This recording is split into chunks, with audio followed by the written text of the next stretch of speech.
kind of to start things off, I want to just say a big thank you to Jay in the chat for the 1 gifted membership, by the way. Thank you so much, dude. Thank you, Jay. I really appreciate it, man. Thank you, dude. Thank you. I actually gave it to Nick Victory Fire, which is really crazy. 2 of the most, like, long-term members on the channel or viewers gifting each other. That's nuts. But thank you so much, my friend. Thank you. But basically, what is happening is we are being joined by 4 people from this community. Some you may know, some you may not know, but we're joined by, of course, our boy Subarashi, who you guys may know as the man who draws stuff way too fucking quickly. Anytime a new Pokemon is announced or even a concept of a Pokemon exists, this man draws it on Twitter. So you guys can, of course, find him on Twitter or X, whatever you want to call it. Light as well, who does stuff over on Twitter as well as YouTube. You guys can find him there. Kuro, the man, the myth, the legend of the theory game over on over on Twitter. This man's got some crazy theories, but I love hearing them and I love seeing whatever you tweet those. And of course, you guys may remember him from the past. It's going to be our boy Camtendo. So yeah. Basically, what we guys are doing today, what you guys are going to be doing together with me in this episode is we're going to talk about Pokemon Day. Okay, Pokemon Day is special because that's when we get our biggest Pokemon announcements. And I don't know when it became a thing that Pokemon Day became such a, I want to say around X and Y probably, is when Pokemon Day became like the day, you know what I mean? Like the day for Pokemon. It was right? Sun and Moon. Oh, really? It was Sun and Moon. No, I want to say X and Y, though, because X and Y was announced on Pokemon Day too, I think. Or was it earlier in January? Oh, it was in January. You're right. So I guess it is Sun and Moon. Yeah, it must be Sun and Moon then. It was January 8th, and then Auras was on May 7th of 2014. Yeah. So it was with Sun and Moon. It was because of the 20 years. All right, yeah. So that's the thing. Pokemon Day now is a staple within the community, right? I do have this innate fear that we're not going to get a game announcement, and I know some people might be happy and be like, woo, no Pokemon game this year, let's go, higher quality. But I'm going to be real. I don't expect the quality to go up if they just take a year break. It didn't happen with Sun and Moon and stuff because they took a break in 2015. Didn't change shit, so I don't have a lot of hope for it. But here's the thing, though. I want to talk today with you guys, and I want to just, have this conversation on the podcast with all y'all about what we can expect for Pokemon Day, what each of our expectations is respectively, our own personal theories of what could happen, things that might be shown, things that may not be shown, basically everything to do with, Pokemon Day as in terms of our thoughts. Because, I mean, honestly, Pokemon Day is the day.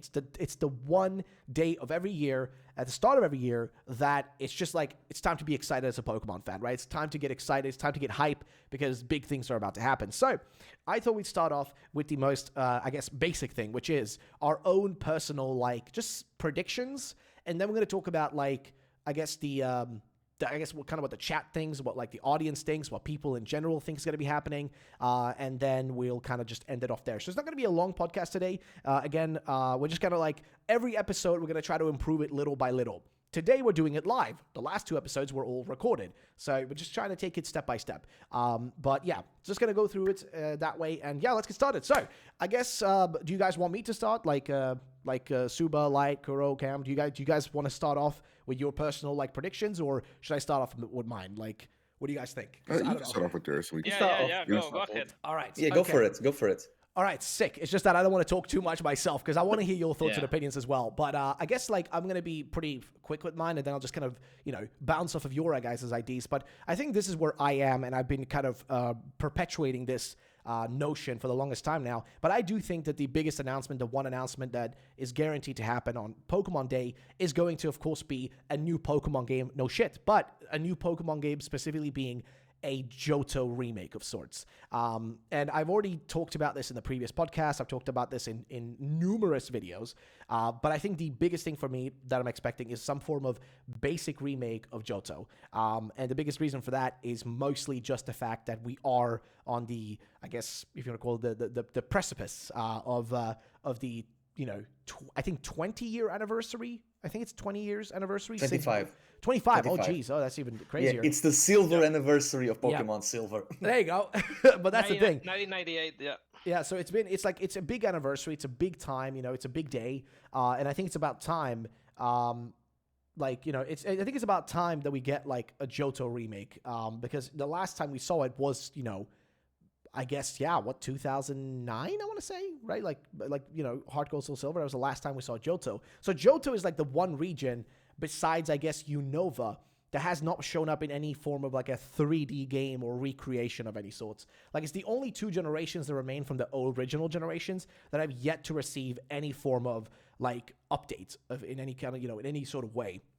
Whereas we probably know that Kanto's going to get a remake sometime in the next 5-6 years. We're probably going to see Kanto again.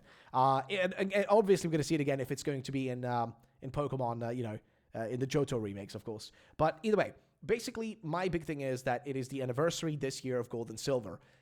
I'm expecting a basic remake. When I say like that, I really mean a basic remake. I'm not expecting Hot Gold Soul Silver remake. I'm not expecting a Crystal remake. Nothing like that. I'm expecting a very bare bones standard remake of Pokemon Gold and Silver. That's pretty much it. I don't know if Game Freak would make it or if another company would make it, but that's pretty much what I'm expecting in terms of my own personal like predictions, if you want to put it like that.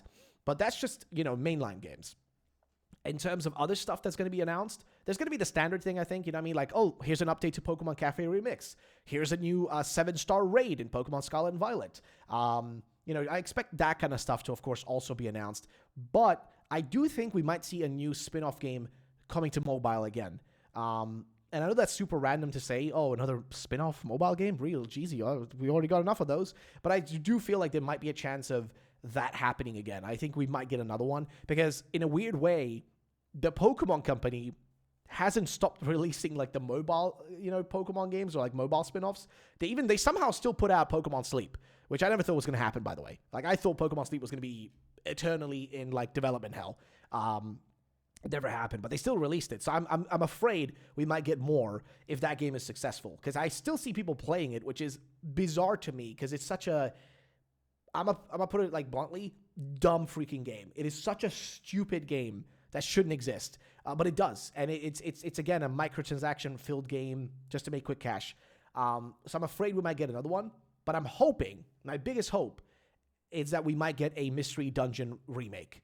Like, I am hoping we get some form of a Mystery Dungeon remake game, but again, who knows? Because I don't know how well the last remake, like Mystery Dungeon, what's it called, Rescue Squad DX or whatever it was called, like the original, like the remakes of the originals.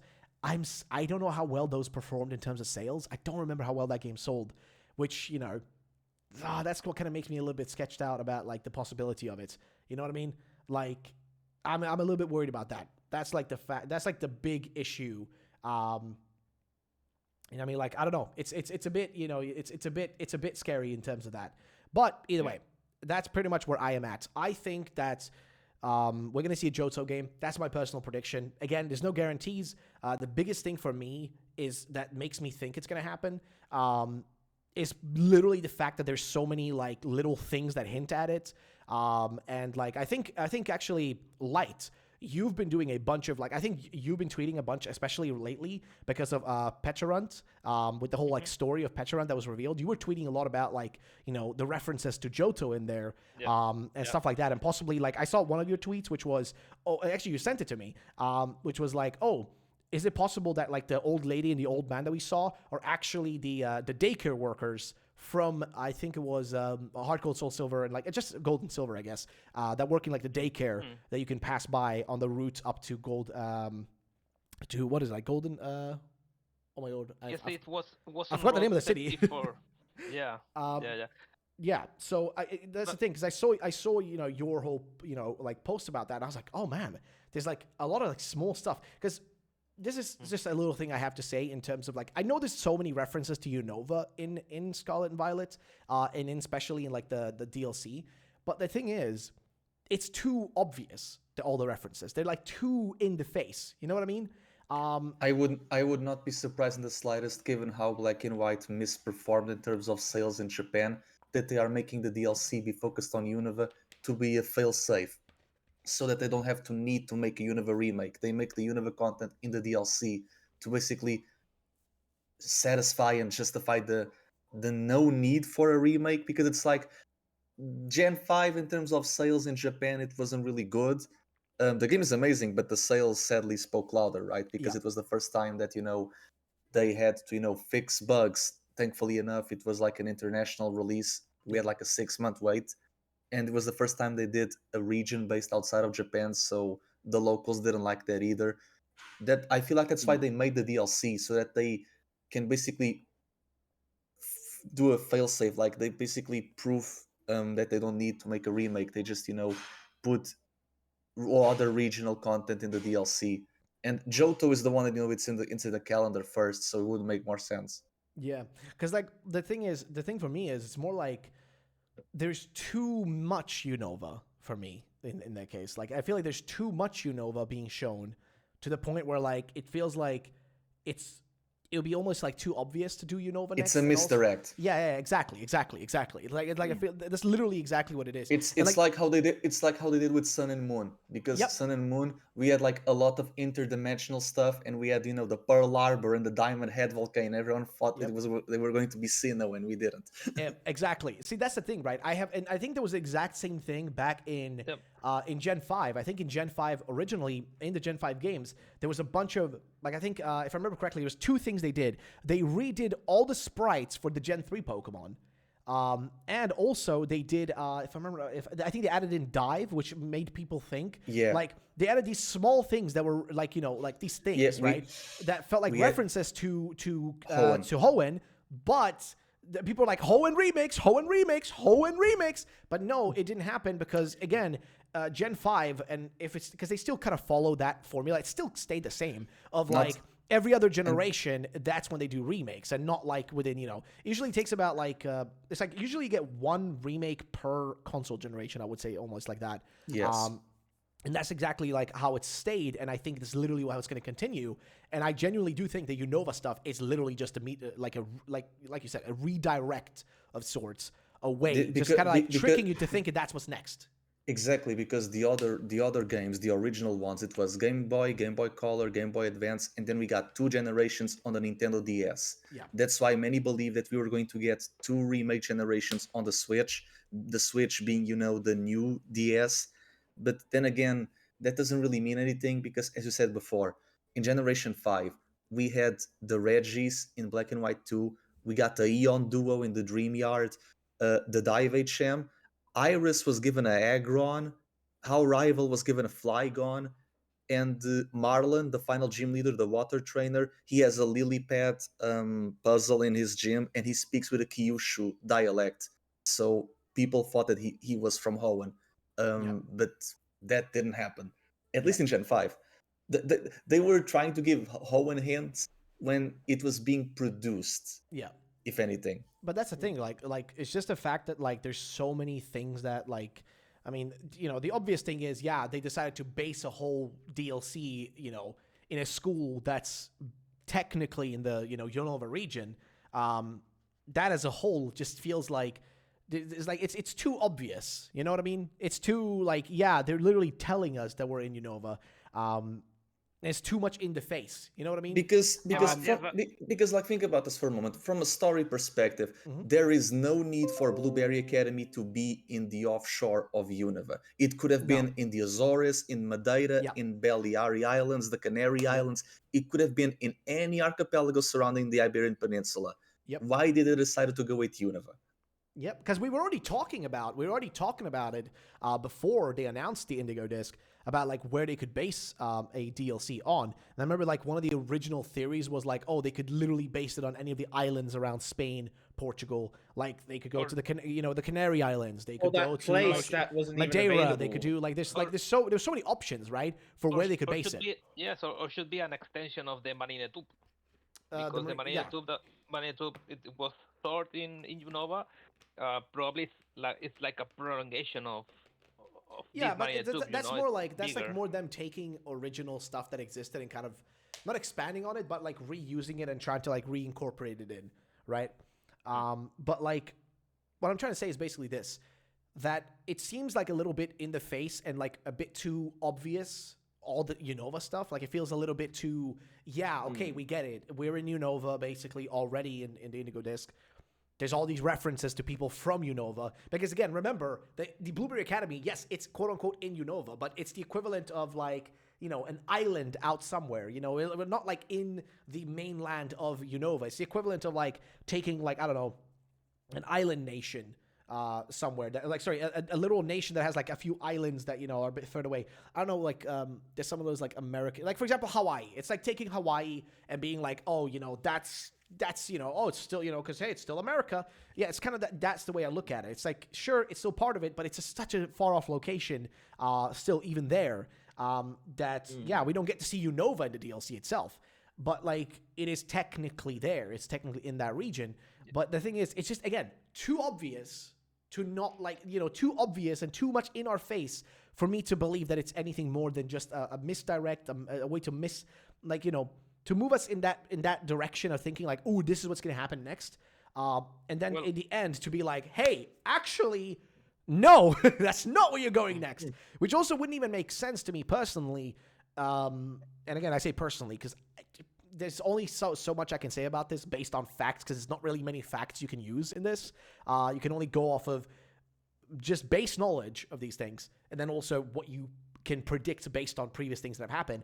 And logically, a Unova remake doesn't make any freaking sense to come out this year, like whatsoever.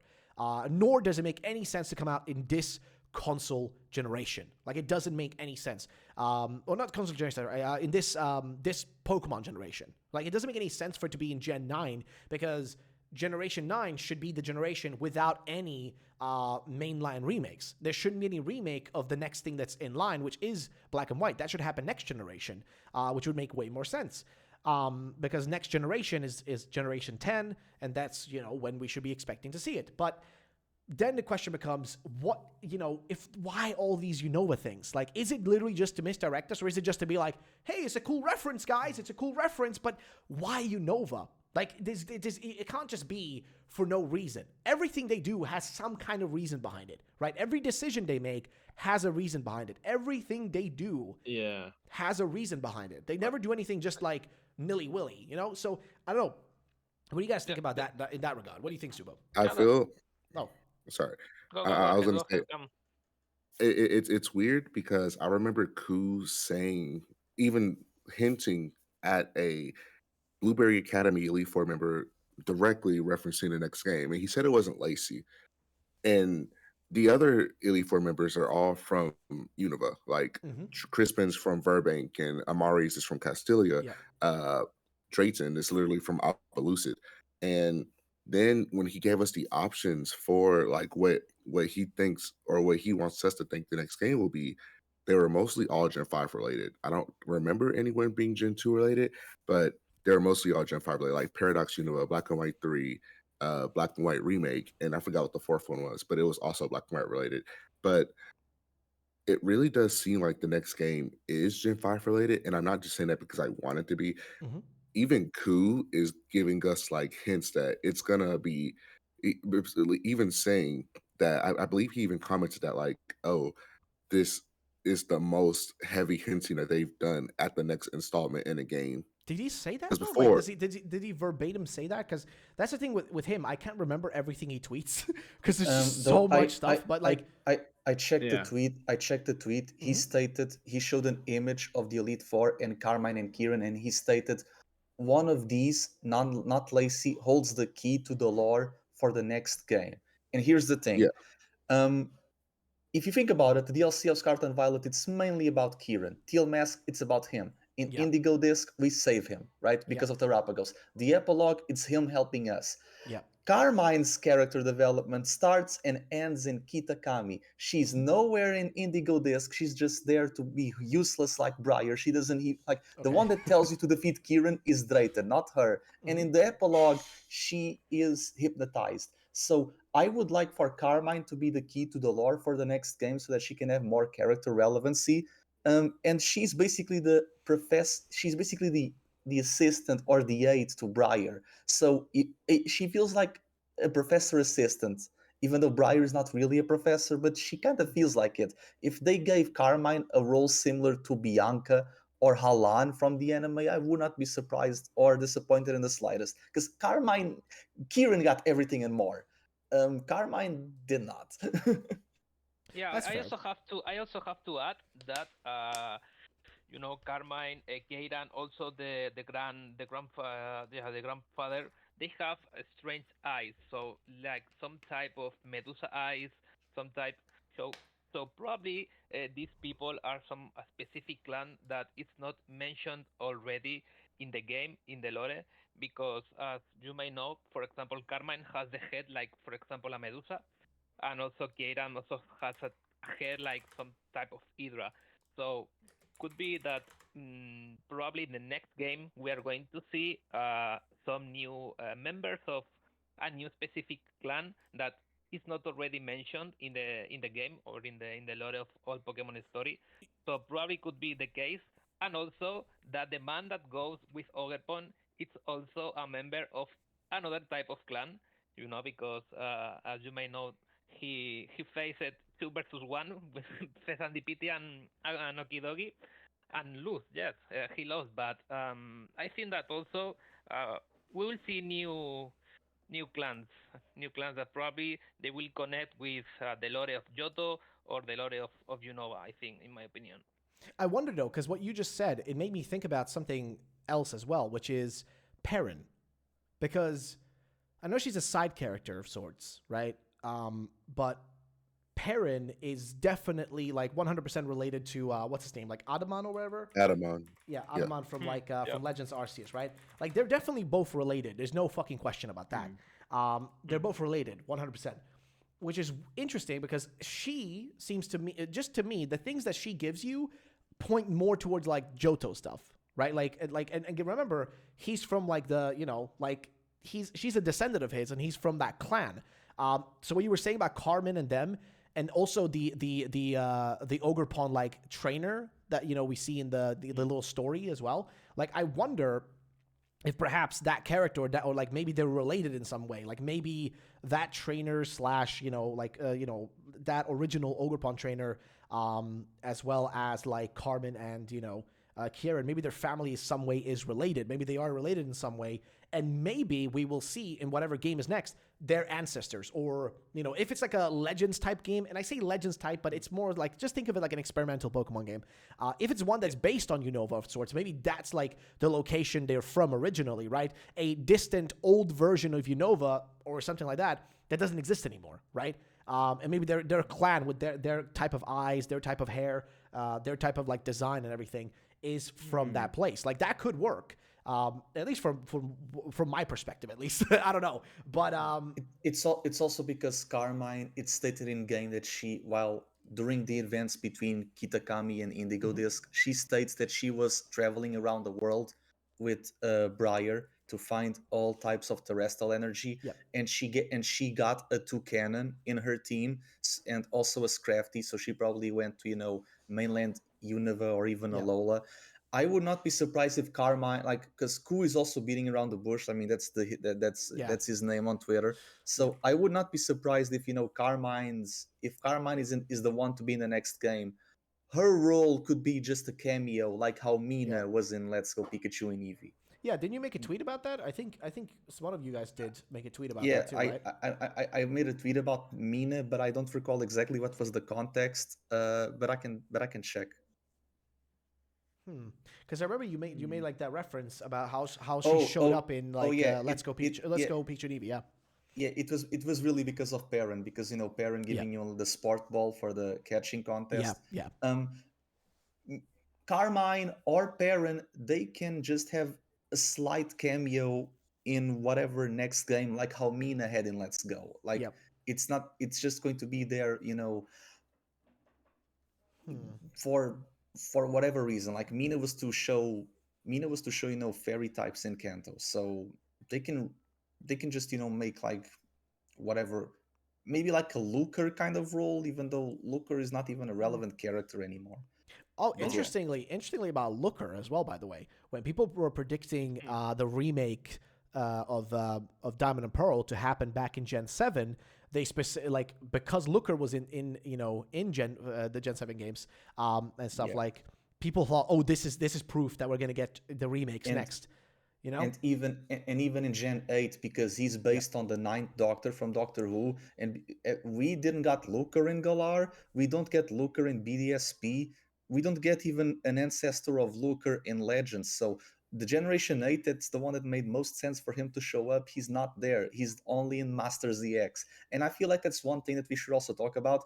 The fact that they made Master ZX a thing, ever since Alola ended, Rainbow Rocket felt like a finality in terms of every continuity from that era to the past. Gen 8 onwards, it feels like they want to address only their own continuity, but not really, because we have like Unova tie-ins with old characters, Yeah. and Sony's book is in the And library of the ancestors, and there's Massagosa. so many Don't- references still. Like, I there's so don't many forget. connections. Don't forget. And they put Ingo in Hisui for some reason.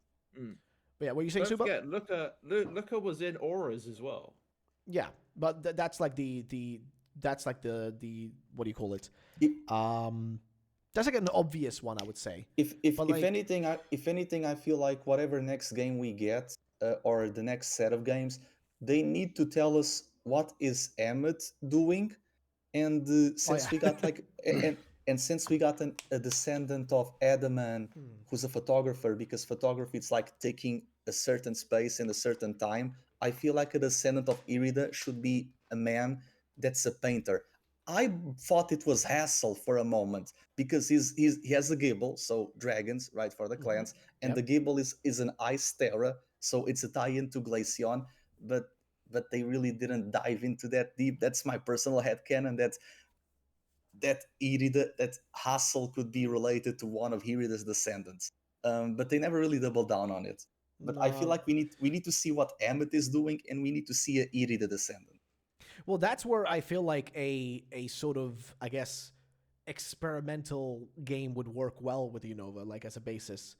Like, Yeah, we could see Volo again. As for Ogerpon's trainer, because the tale of Ogerpon, we don't have a specific time frame. But if we correlate to tales of Momotaro, at least the most recent documented ones, it could be 400 years ago. So it's like before Legends Arceus. For all that we know, Ogerpon's trainer could be someone from the Celestica people, because the Celestica people went to Hisui, they live with Arceus, they left. Only Kogita and Volo are the only ones that remained. The Diamond and Pearl clan went from Hoenn to Hisui, because we got the Maxi and Archie ancestors. So Yeah. Hisui is a no man's land. Only Arceus and Pokemon lived in Hisui. Hisui was a region that no human was born there. Everyone who went there, it was from other regions. The Celestica, the clans, the Jubilife under Kamado. Everyone is an immigrant in that region. So I would like to see if Ogerpon's trainer had some ties to the Celestica people, and that's why he was able to handle the loyal tree without battling, if anything. But I wonder, I wonder though. Okay, so this is because I have already set my sights on what I expect to be next, right? And I already talked a bit about my predictions and stuff. But I guess I want to hear what you guys have in terms of your predictions for what actual games can we expect to see, because again, I have this weird I keep thinking it's gonna be Johto, but I feel like this is, and I don't know if you guys agree with this. I feel like this is the first time, I think, in the history of this franchise where things are mega uncertain of what could be next. Usually, Yes. I feel like if we go back in time, if we go back to, I think the closest time we had to this was maybe Let's Go Pikachu and Eevee coming out. I think that might be the closest thing we have to a similar not situation. that. Because that was the only time I would say where we had a similar situation where we just didn't know what was going to be next. Because most people were going to get anything at first. And when they announced Pikachu and Eevee, they never stated that the games were remakes of Yellow. A lot of people believe it was a sequel. Really? Because that's not I don't know. I think they did confirm that somewhere. It's just a No, Pokemon Go experiment, really, in my opinion. Bro, Yeah, but what are you saying, Cam? no, you have a. I was gonna say he has a point. I remember the whole puke rumors. Remember that? Yeah, I remember, dude. Back I in covered that shit 2017. every day, dude. Yeah, I was watching it with you and Memo, the whole Yep. it's gonna be a sequel 100 years into the future, and Yeah. Kanto's flooded. Oh, Yeah, oh my but God. that, and I also would say the year Scarlet and Violet came out, because we were also uncertain then, because we had just gotten Legends in January, Yep. and they were like, "Are we even gonna get a game this year?" And then they announced Gen 9 just a month later, and we were really super Yep. "Oh wow, okay." Oh yeah. But I think not only are we super confused on what's going to happen this year, because next year we can confidently say, I think we can all agree New that gen. next year is going to be Generation 10. Exactly. Yes. But that's the Yeah. thing, right? Yeah. That's where it's weird, because the only time we've had this last time was 2018 with Let's Go Pikachu and Eevee, and now we're back in that exact same position where it's like, what the fuck's coming out this year? Because it needs to be whatever comes out now this year, whatever is the next thing coming out this year, is the final game, I'm pretty sure, for this console generation. Yes. There is a chance that Generation 10 could be coming out on this, but with all the rumors about a Nintendo Switch 2, I think it's pretty, certain that this year we're going to get a new console for the Nintendo, for the Nintendo console, a new Nintendo console, Yeah, right? definitely. Yeah. So Yep. we're pretty certain on that, right? I think we'd all agree that a new console is coming in some form. If not releasing this year, at least it's going to be announced this year. And at worst, it might release next year in March again or something like that. If it's announced this year, it'll be released during the end of this year, basically. Yeah. So that's all the the thing. rumors are pointing towards September for the Switch 2, I believe. Oh yeah, I've heard that. I've heard a lot of those too. But that's the thing. We all know there's a new console coming. So the next gen makes total sense to come out next year for it. So whatever this game is now coming out this year has to be the conclusion of Generation 9. It needs to be a game that kind of puts the, closes that chapter of Pokemon. Yeah. Not that it has to do something magical or crazy in terms of scale or anything, but it needs to be the actual conclusion of this gen, filling in any gaps that were still needed, whatever it might be, just finishing things off. For Generation 7, that was Let's Go Pikachu and Eevee, right? Gen 7, it was Let's Go Pikachu and Eevee. That's what ended Generation 7. And I know some people always disagree with this always a fight about if Let's Go Pikachu and Eevee are considered Gen 7 games. They are. They literally are. In terms of, where they fit in, they are a Gen 7 set of games. They're not Generation 8 games. And in terms of what are Generation 8 games? Well, that would be, Sword and Shield, the DLC of Sword and Shield, BDSP, and Legends Arceus or Arceus. Those four things are considered Generation 8. And then Generation 9, what we've had so far is Scarlet and Violet, the Scarlet Violet DLC, and whatever the hell this next game is. Whether it's one game or two games, that's the question. Are we getting a basic remake similar to Let's Go? And when I say similar to Let's Go, I don't mean, Let's Go Johto, but more so something basic like that, a basic remake. Or are we getting a similar situation to what we had with the end of Gen 8, which was BDSP and Legends Arceus?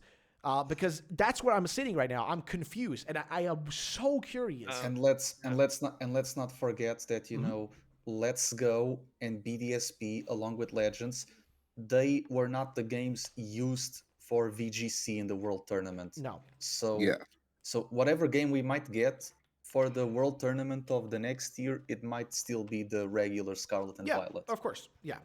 But that's the thing. What's up, Light? So the plan is that probably they can make two games if they want, because we have if you see the wall map in the middle, you can see Spain, that it's Paldea. Okay, if we go to the east, if we are in the game and we press the right button, we will go to Kitakami, but because probably Kitakami will be in Johto, so we have there also references with terrestrial energy, because the mask that the man did were made by crystals of terrestrial energy, but also we have Unova in the west. As you said, we can have these two scenarios to do a Johto game with lore of Paldea. Attaching some stuff, or finally we can have a lot of more information of what happened really in Unova and Paldea.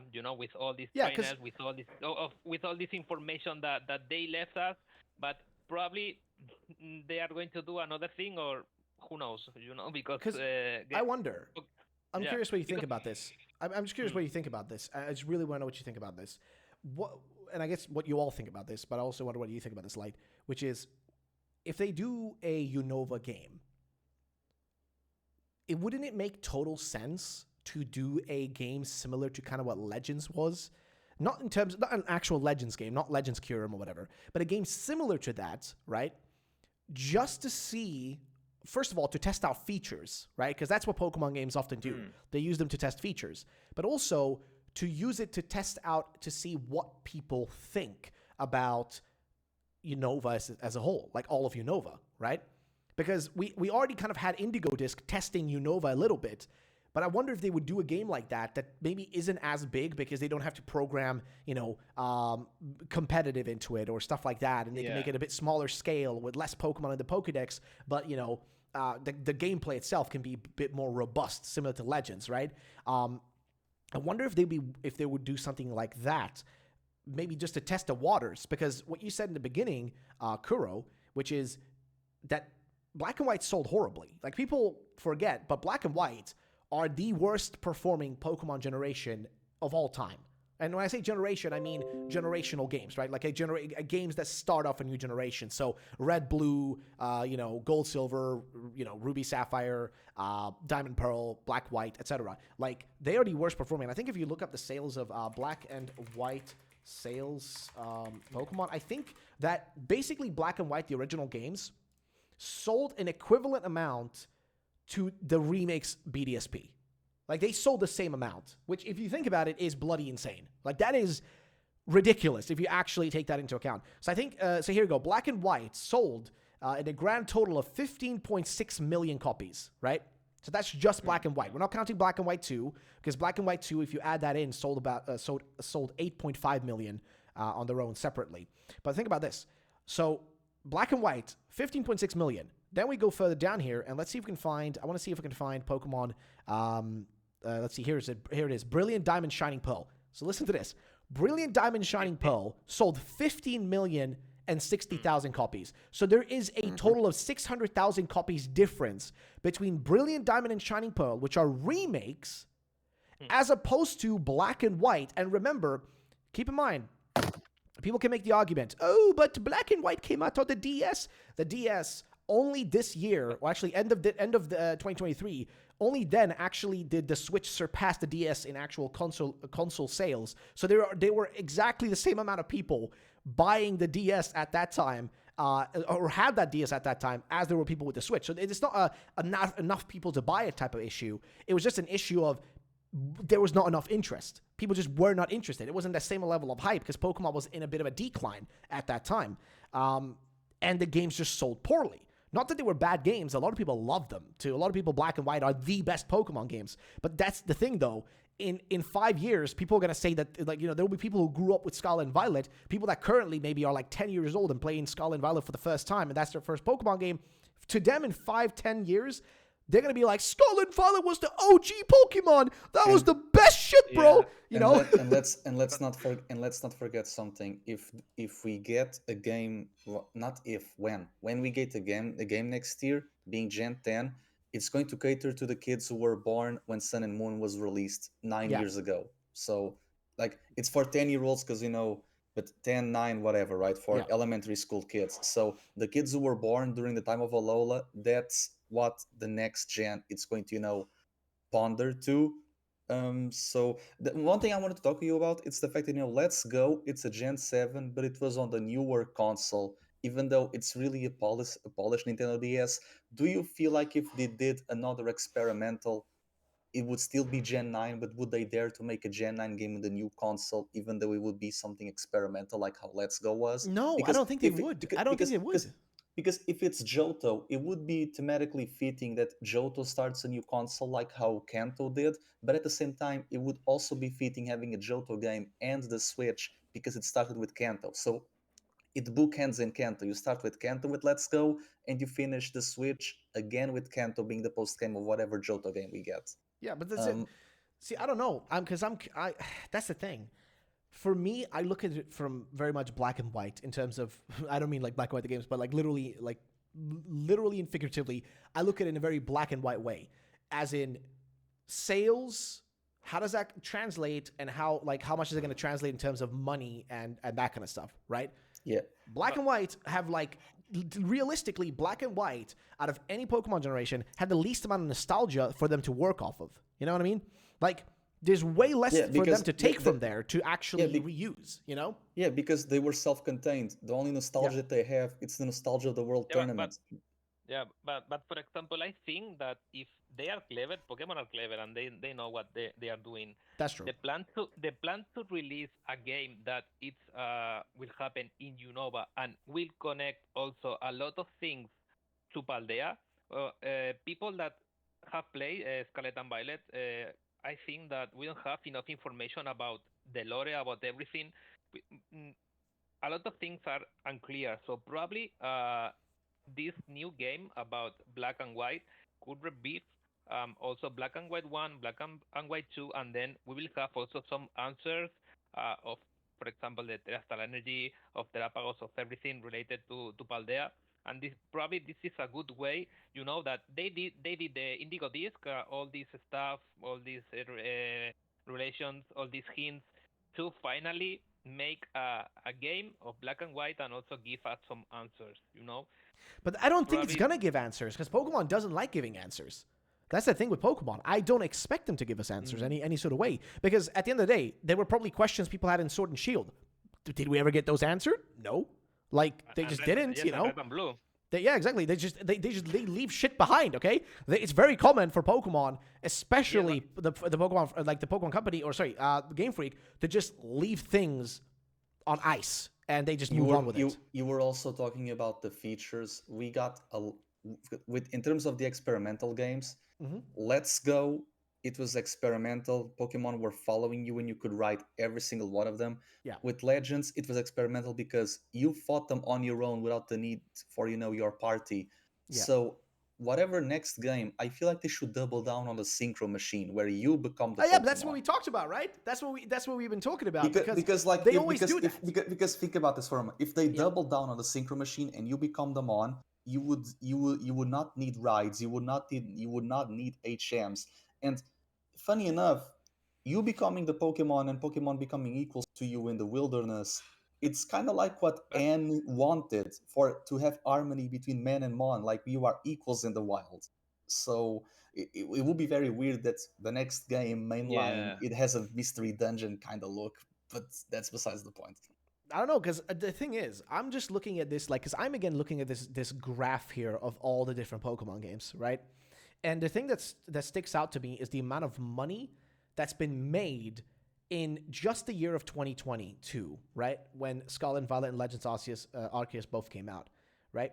Because those two games released in the same year. Sure, they were in different like fiscal years, because Legends Arceus released in the first the first quarter of 2022, versus Scarlet and Violet, which released in the fourth quarter, right? The final, the final one of the year. So sure, you could kind of differentiate them in that sense, but both of those games came out in the same literal calendar year, 2022. And combined, if you combine their sales, they sold about, I want to say 37 million, which equates to about $2.1 billion in gross revenue. That is a lot of money. As opposed to, if you look at the sales of because again, Sword and Shield sold more than Scarlet and Violet because of course it had more time, and also it was the first generational game on the actual console. But it sold 3 million copies more than Scarlet and Violet. And I don't know if this list doesn't take into account DLC sales, I think, and stuff like that. But I think it's rest assured to say that Pokemon Scarlet and Violet and Legends Arceus releasing so close by to each other made a shit ton of money, but also boost a lot of merchandise sales, shit like that.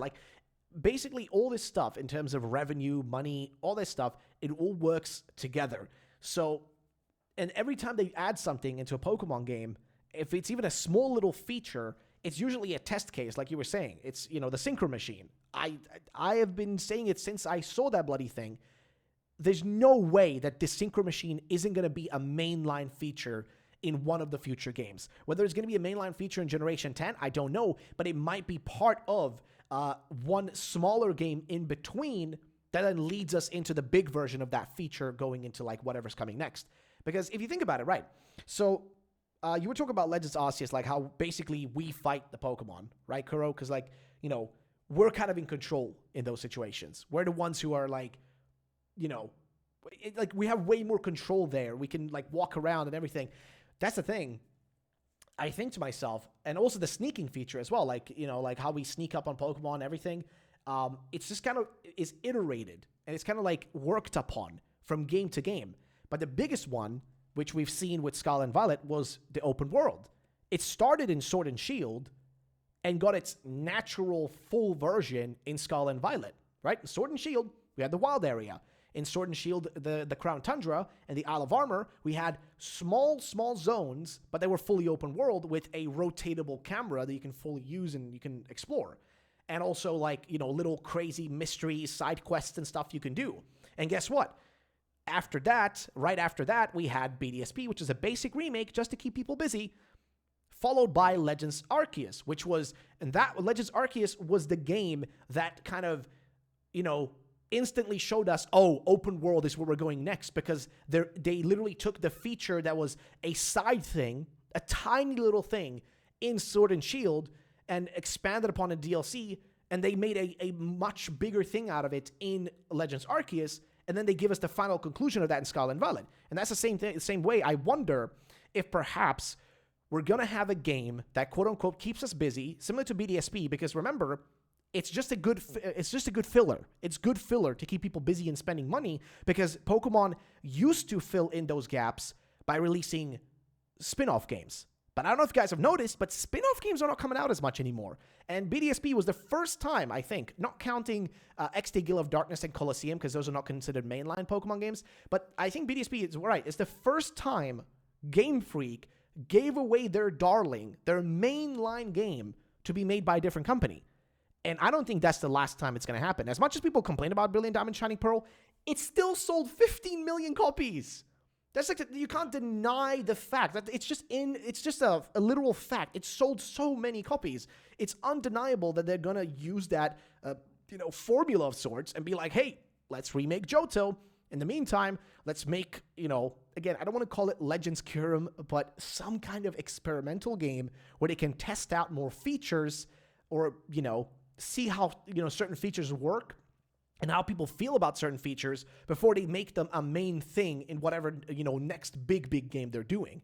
You know what I mean? Because that's what they always do. So, I don't know, man. I would not be surprised in the slightest if they do something experimental with Unova, that our home base is going to be the southwest of Unova, that being Aspertia, Flocesi, and Verbank, because that's where you start in Black and White 2. So it's a good marriage of both, because you have features of Black and White 2, because that will be your starting town, but the other areas will be, places from Black and White 1. Like, for example, imagine that the area of Nakreen, Striaton, Novema, and Accumula Town, it's called like the Pinwheel Wildlands, because of the Pinwheel Forest, right? Yeah. Imagine that, Lentimas, Black City, White Forest, Lacunosa, and Hundela Town are called the Lost Lorn Coastlands, because of Lost Lorn Woods, where Zoroark lives. Like, they can do just anything with that, realistically speaking. Yeah. All right, well, I guess where I want to go next is, I want to ask, because I already said my predictions. I'm expecting a spin-off being announced, some form of spin-off, a mobile one or a mystery dungeon one, and I'm expecting a Johto remake, and maybe, really pushing it, I do think we will get something Unova. I don't know what that Unova thing is. I don't think it's going to be basic remakes. I'm expecting something very experimental. But now I want to know. I want to know what you guys actually have in terms of predictions. Because I've said mine, but I want to hear what your guys' individual, personal predictions are outside of my thought process. So I kind of want to see, because I haven't heard a lot from Suba, for example. So Subarashi, I want to hear what you think, on this subject. Like, what do you think we're going to get? What is your personal, whether it be a wish list or prediction, doesn't really matter. Where do you think we're going in this year? Well, I've actually kind of gone to more Ruffled side here, because I know we've had a lot of hints from Unova in obviously in Gen 9, Gen 9, and maybe if we ever do get a Johto remake, which I hope we do, and if it does do a paid DLC for it, which will be absolutely terrible, because they probably will do that with because I've already heard about this, Ruffled, that if they ever do a paid DLC for the remake, it will be like Kanto, and that would be absolutely dreadful. You've heard about that before. Yeah, but the thing is, I don't expect them. I don't know. I guess, what do you guys think? Like Kuro, Cam, like, do you guys think they would ever do Gatekeeping Kanto as DLC? Their child? No. No, I don't think they would do that. No, they would never do that. No. Not Kanto. No, No. because They like want to what give you as much as they when can, bro. They're when gonna make Yeah. that free DLC, the if one anything. thing the one thing weird that they could do for a post game, it would be with Unova, because in the actual Unova post game in Black and White, you and Luker harass the sages, but you don't harass the Shadow Triad. By not That harass, doesn't really make sense like though, because yeah, they wouldn't need to make a Unova game in the beginning then, wouldn't they? yeah, That's like the thing.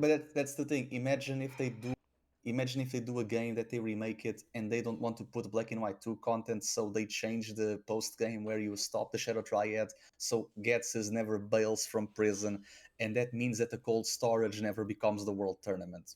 Because that they if they are to revisit Unova in some way, shape, or form, they need to change the post game to basically prevent the sequel from ever happening in that timeline, which is extremely weird and convoluted, but they would totally do it. They would totally do So, that. So a Wait. Johto game with Unova DLC to it, but they wouldn't be need a DLC game, a Unova game then. I highly doubt they would do a Johto remake and then have Unova DLC. I highly doubt that.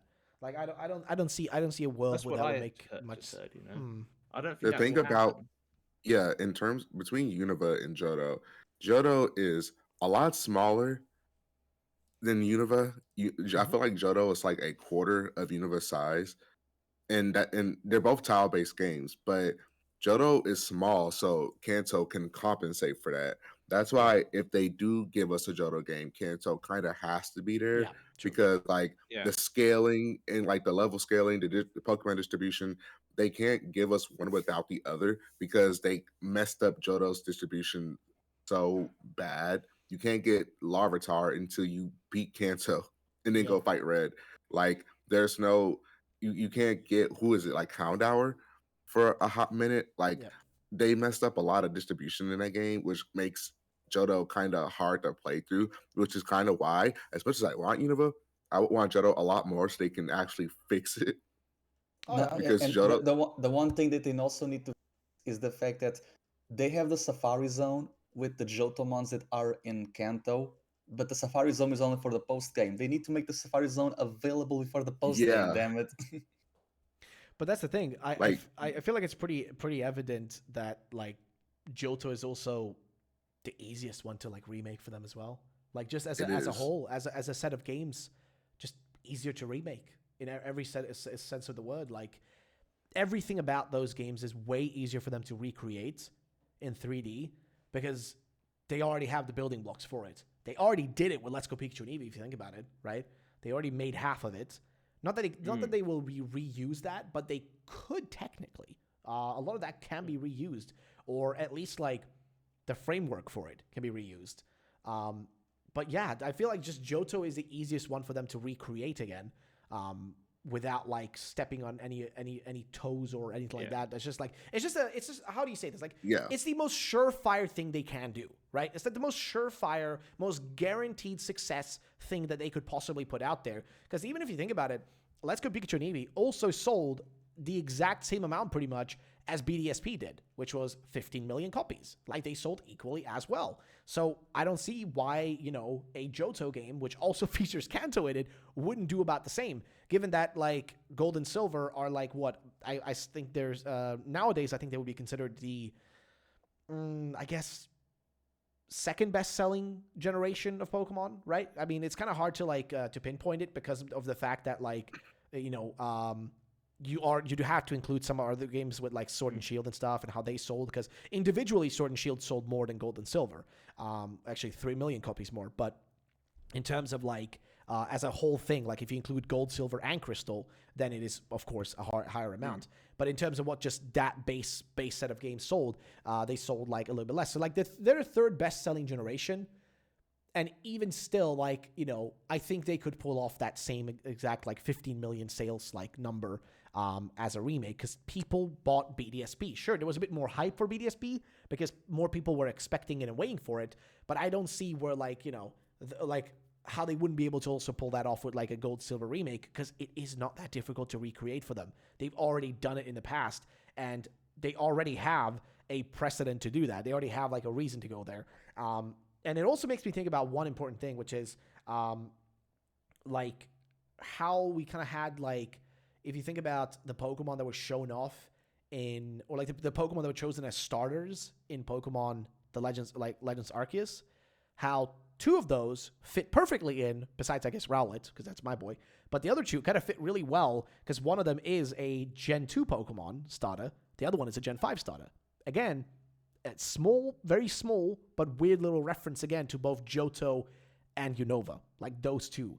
Because I feel like those 2 generations just keep reappearing all the freaking time, man. And I don't know, it's pissing me off because I just want to know what it is. I just want to know. But I guess what I'm curious about, Suba, besides, I guess, the mainline games, do you have any expectations for anything besides that? Like, I got 2 things on that, really. Because number one is, if we ever get any side games we do get, it probably will be, Mystery Dungeon. But I would really like to have another Rangers game. But I know that was really unlikely. But you have a look at Nintendo now. They literally made a remake of a Super Mario RPG. No one could have predicted that. True. No way, you know? True. So it is not impossible. no. And for the other thing is that I like to mention that let's all agree here is that Pokemon has been taken hostage by Game Freak has been taken hostage by Pokemon. The reason why is that why they want to give the remakes to be made by another company is that they want to focus on other things. They really want to. They're so desperate to make other games besides Pokemon. Like, do you remember Little Town Hero? Yeah, I remember that. Yes. Oh, Yeah, literally failed. Yeah. That's the problem. Pokemon has literally taken them hostage, because they can't make anything other than Pokemon. Because if they make something that's not Pokemon related, it flops. Yeah. That's the problem. So they really want to go to that again. They really want to try and experiment a different game, a different concept. We might see something like that, like Little Town Hero in the future. That's what I'm kind of maybe thinking this year as well with Game Freak. Nothing really Pokemon related, because there's just like I said, you know. But given it's Pokemon Day, do you expect anything spin-off related to be announced? Because there will be something more. I highly doubt that it would just be a new mainline game announced and not like small other stuff. No. They, Right, they so, have like- they have a new IP. It's called Project Bloom. Maybe you remember. Yeah, but that's a non Pokemon Pokemon game. you know? Yeah. Yeah. But yeah. Let's see. Project Bloom, a Pokemon game studio, is making an action adventure game codenamed Project Bloom. Yeah, I see the article about it, but the problem is, again, they would not announce Unrelated, something. Yeah, it's unrelated. They wouldn't announce that during Pokemon Day because there's no way that like investors and the Pokemon company would allow for that. They might make a new IP on a new game on Pokemon, like based on Pokemon, but something new, you know. Similar to how like Pokken Tournament was a whole new thing when it was announced, right? Like it's like a Yeah. whole new Yeah. spin-off that like we can't really predict because, well, yeah, we literally can't because we don't know what it's gonna be. But I don't know. Like, is there like? So I guess that's where you stand. Like, do you not have any kind of other idea? Like, do you think there's gonna be a stadium game remade, or anything like that? Like, do you have any predictions in terms of that, or now? Not yet. I don't think that's gonna. Not that soon. No way. But I do think probably they might give a go at another Mystery Dungeons game, like you said, Ruffled. Hopefully, and also obviously some like game maybe or maybe a completely new Pokemon game that side game that is completely unrelated. Like just give it a go. That's what I kind of think that we might get this year. Okay. In my opinion. Yeah. All right. Well, I guess I'm curious next. Light, what are your predictions for what you expect to see announced? Like what games, what spin-offs, what do you expect? I'm ultra confused, okay, because as we were talking, probably we can get a new Unova game or a new Johto game. Yep. But even probably I can see the possibility that could be both games. Johto is in the past and Unova in the future. I don't know. I would love that. I wouldn't mind that. I would That's a love good that. concept. Seriously, I like that too. would be sick if they could pull it off. But I just as much as Yeah. like the concept of a Johto set in the past, a Unova set in the future, and this is the two games you get, and they're just unrelated technically. But Yeah. are they? Wink, wink. Like they're two separate games. That would be so cool. But That's a dream come true, right there. But that's the thing. It's just not gonna. As much I want to believe, like the Yeah, imagine maybe they are In a part connected 1 set. because imagine that Sada is in the Johto game and Turo is in the No, Yeah, I look, mean, Unova I don't game. think that's gonna happen, but it would be sick.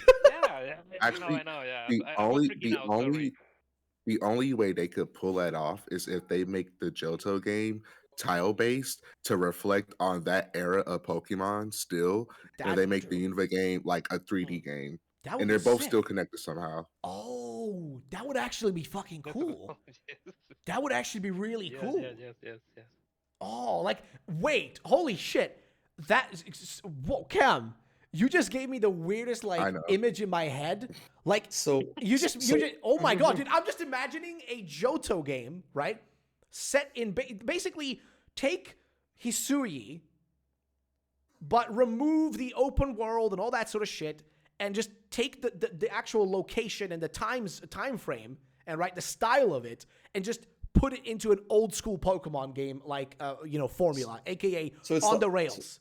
So it's like a demake. Yeah, basically. A Legends Basically. remake. New concept.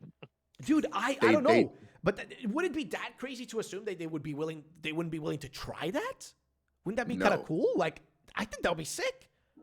That would actually be awesome. I didn't even consider that, Cam. Like, what the I've fuck? said man? this all the time. Like maybe a Pokemon game with the style.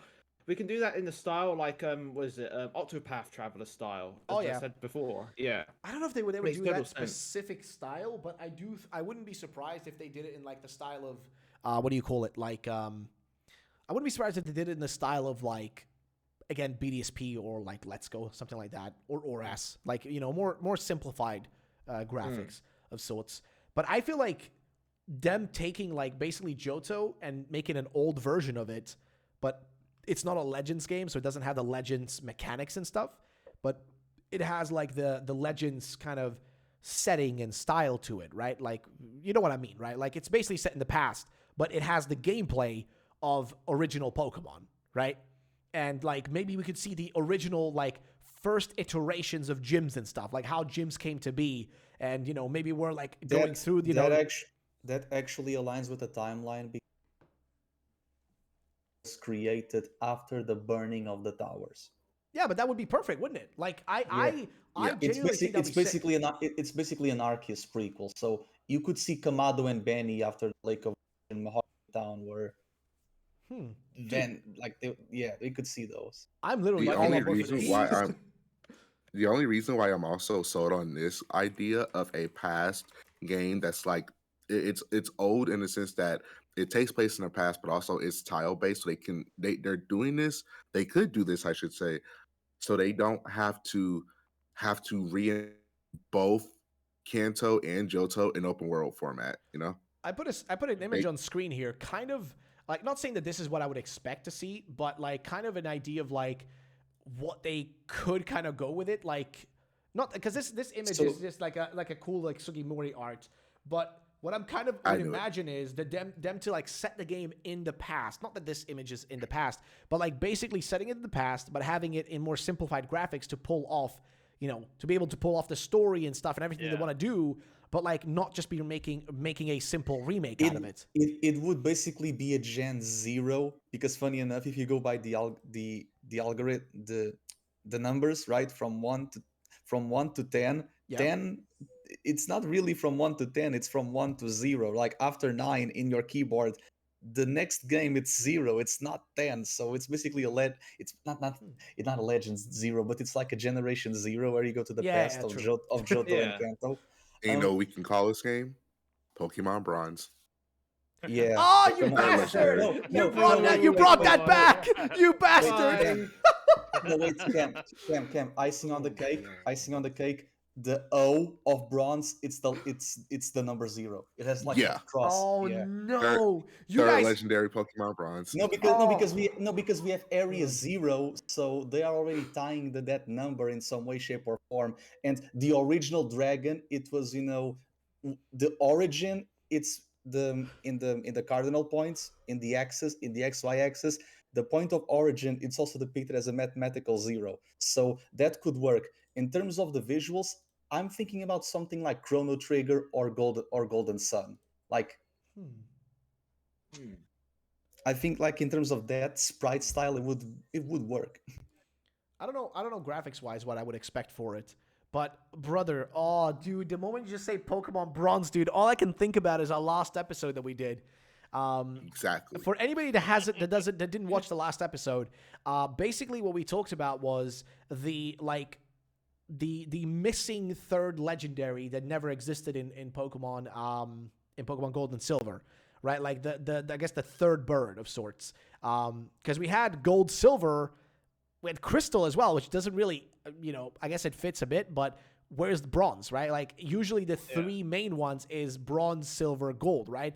So we were talking about that and how there's a missing Bronze one, and how funny it would be if we got that basically that missing third piece with whatever this next Johto game could be. And holy moly, dude, that would be perfect. Because what you could do with that, if they did a Pokemon Bronze of some sort, right? Which was more like set in the past in, I guess, Johto before it was called Johto, when it had a different name.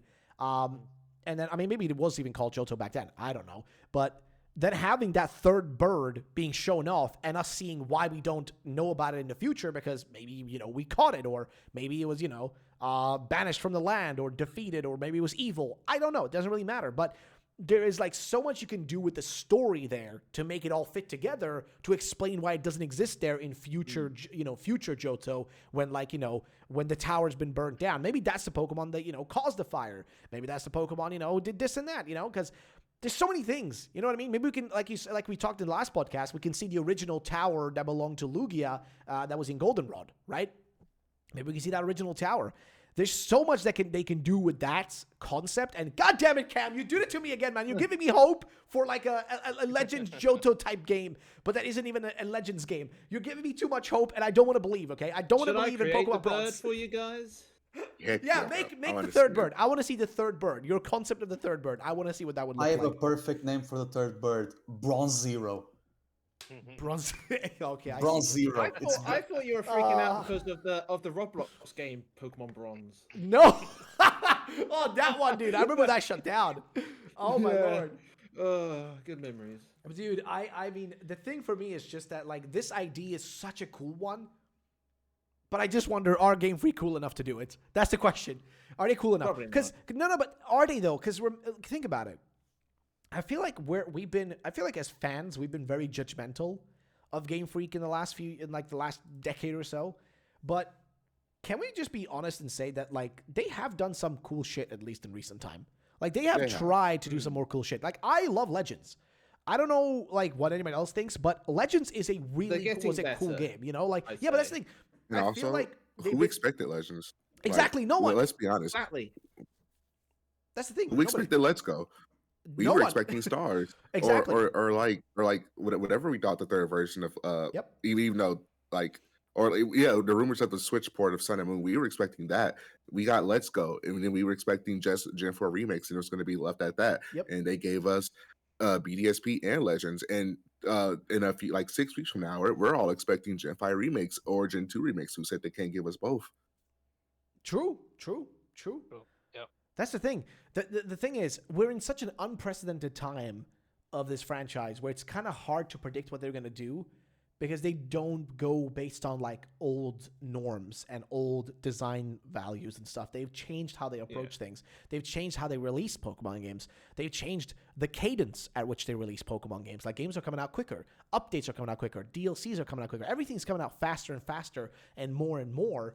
So how do you fill in that time? Well, you give some people at the studio some creativity and freedom to go and make some weird shit.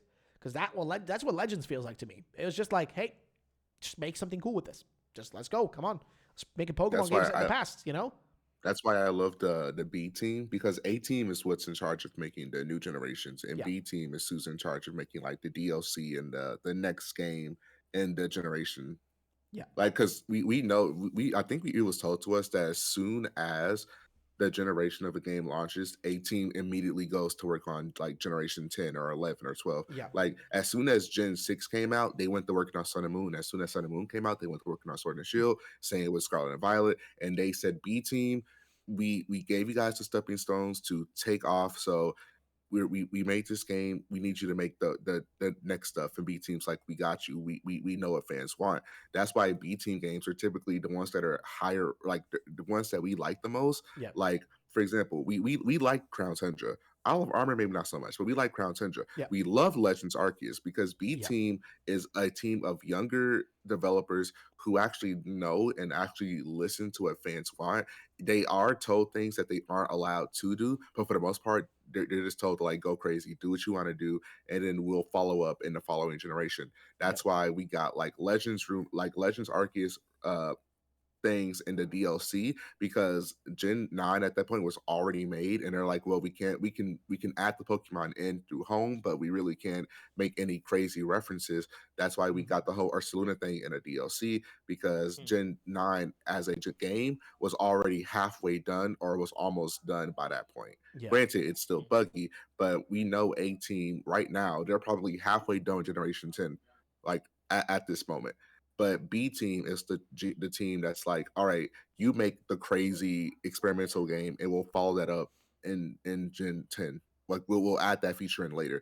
Like Yep. they sit down. They the team is, we are, like I said, we already know that there's A Team and B Team, and B Yep. Team is the team that really like knows. A Team is where like Masuda was before he like got promoted, but it's where like Omori is, all of the old people that worked from Gen 1 to Yep. Gen 9, because they know like, hey, we know we trust ourselves to make the next thing, but you younger people, you make the sequel or the third version or prequel or whatever you want to make.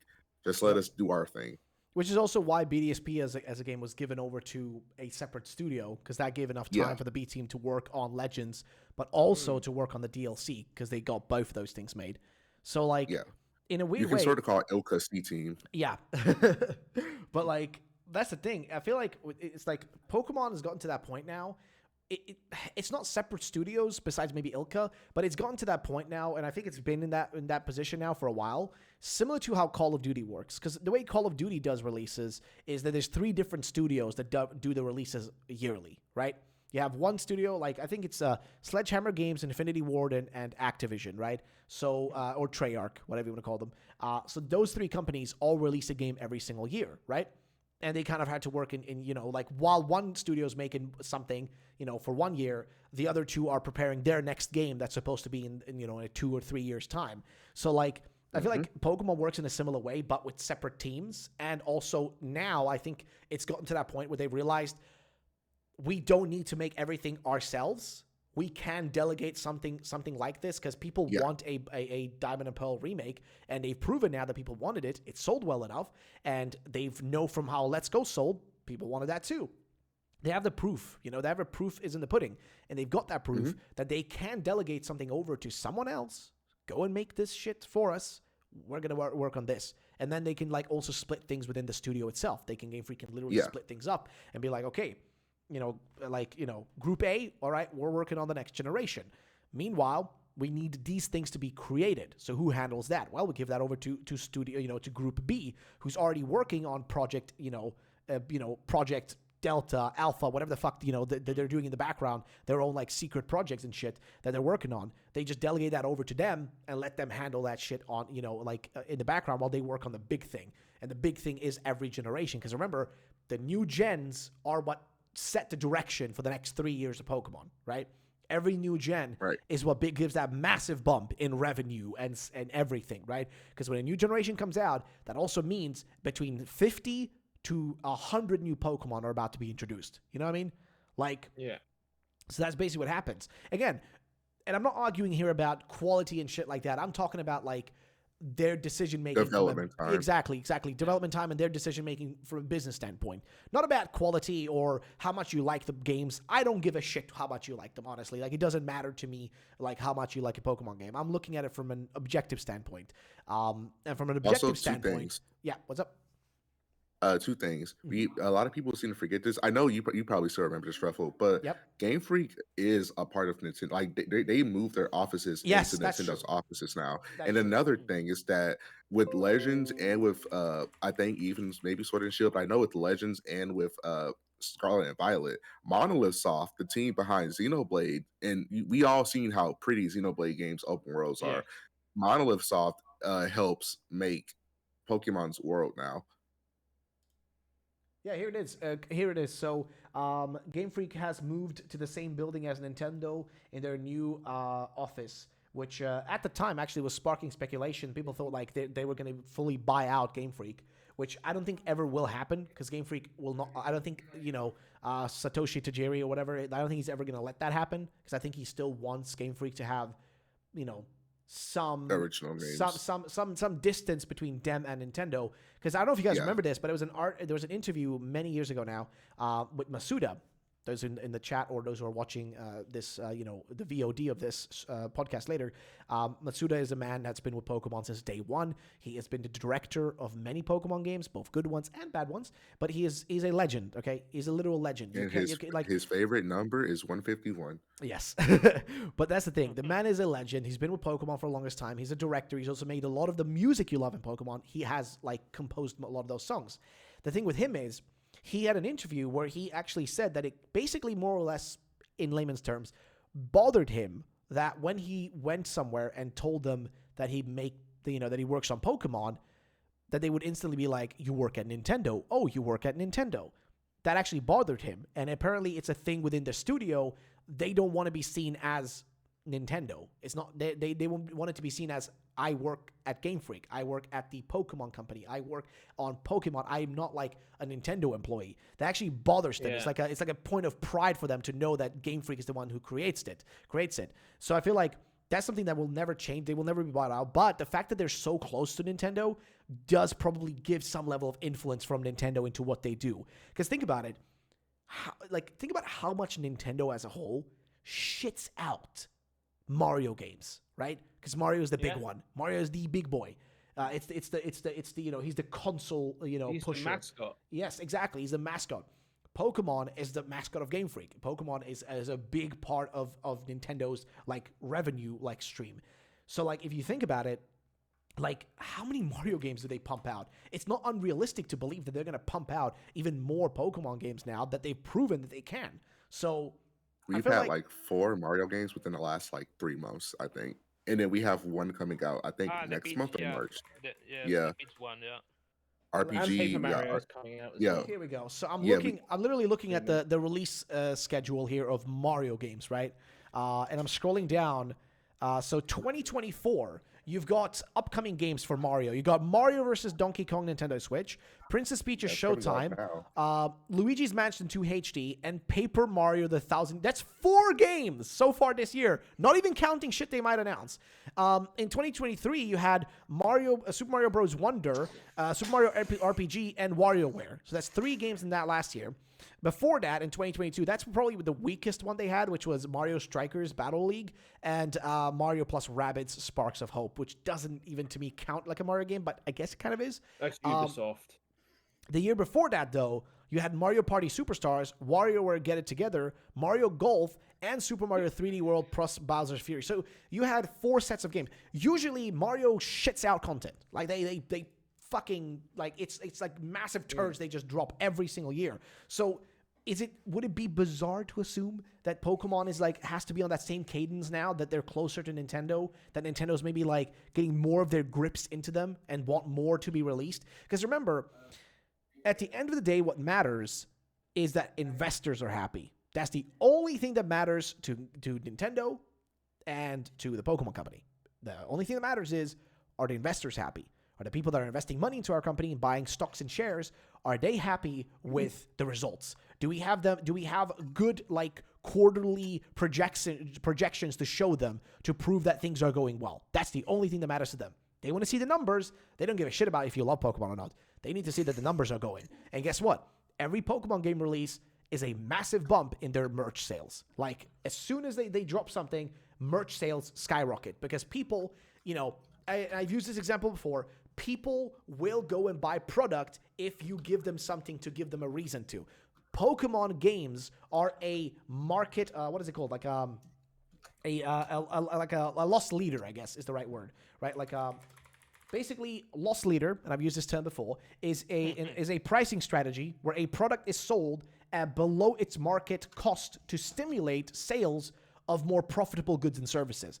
AKA, They may pump a lot of money into making Pokemon games and shitting out more Pokemon games, hiring more people to work at Game Freak, hiring more studios to make Pokemon games, but it doesn't matter. Even if it costs them more, it is worth it in the long run because the sale of Pokemon games doesn't mean shit. What does mean something, though, is the sale of the stuff that comes with the games, aka merchandise, TCG, shit like that. Like, it's like they make so much more money off of the TCG and merch and shit than they make from the actual game development. But the games are what keep people invested and give people a reason to go and buy the merch. Okay, like let's do it like this. If you remove the Pokemon games from existence going for the next 10 years, Pokemon will die out, okay? Pokemon will naturally die out because there's nothing to give you a reason to go and buy all that merch. Cool, I have all this merch, but if there's no game or any other like media, like there's nothing there for me to attach myself to. Otherwise, I'm just buying shit for the sake of buying shit, which doesn't really make any sense. Sometimes it does. There are products that live off of just being a product, right? But that's not what Pokemon has built itself as. It started as a video game, and it has to remain as a video game to give you a reason to get your hands on the other things. That's what people know Pokemon as. It's always been a game. It's not known for being a cartoon or a card game. It's always been known as a video game, and then all the stuff around it kind of like by proxy, exists. So basically what I'm trying to say is Pokemon can release more. They have all the reasons to do more. And they're so close now to Nintendo that they have to follow suit. If Nintendo says jump, they got to jump. If Nintendo says fall, they got to fall. So I guess, because we're running on 1 hour and 20 minutes, but I guess I want to go through, because Light, you said your prediction for like what game you're expecting, but do you expect any sort of spin-offs in terms of your predictions? Yes, like a couple of spin-offs, maybe just one or two, maximum two, but I think that the attention will be just probably in 1 or 2 games. I don't think that they would, they will present like 3 or 4 games because they have a lot of games. They have Pokemon Sleep, Pokemon Unite. For example, in Pokemon Unite, I predict that probably we will see Koraidon and Miraidon because that's true. Yeah, also we have this Year of the Dragon, so probably we will see them there. But mainly, I just want to see a remake of Johto or a remake of Unova. But I'm really confused because I don't know what's going on. None of us are, man. Because probably we are talking here about Johto and Unova, and then we'll write Falola. I don't know. We'll see, man. I don't even know either, man. I'm lost, dude. I know it's the anniversary of Johto, and yet they all saying it's Unova because of Gen 9. It's like it's confusing as shit. It's so confusing. Yeah. Well, I guess that's where you sit. But Kuro, where do you sit on your? So this is just your predictions for what you expect to see on Pokemon Day. Like, what do you expect to see then? So here's the thing: when it comes to spin-offs, I'm fully prepared to see Explorers of Sky remake. Yeah, because it's been 15 years since Explorers of Sky, and the Rescue Squad DX was also on the 15 years of the original one. So I feel like it makes sense. Now, when it comes to my not really predictions, but like wish list, I would like to see 2 types of bundle games. In terms of the first one, I would like to see a Colosseum and Gale of Darkness bundle. Okay.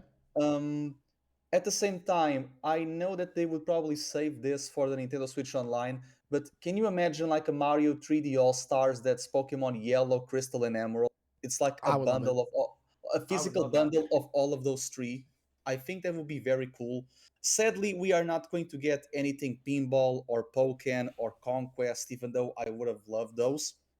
Same. Now, when it comes to mainline, I feel like Entei and Raikou, as we stated in the podcast prior, they really need something. So I feel like if we got, for example, sparkling gold, glistening silver, or maybe, striking crystal for Raikou or igniting crystal for Entei, you could make something around the lines of, here's a bronze tribe and a copper tribe. They worship Raikou and Entei for some reason. The Pokemon League was just built in the Indigo Plateau.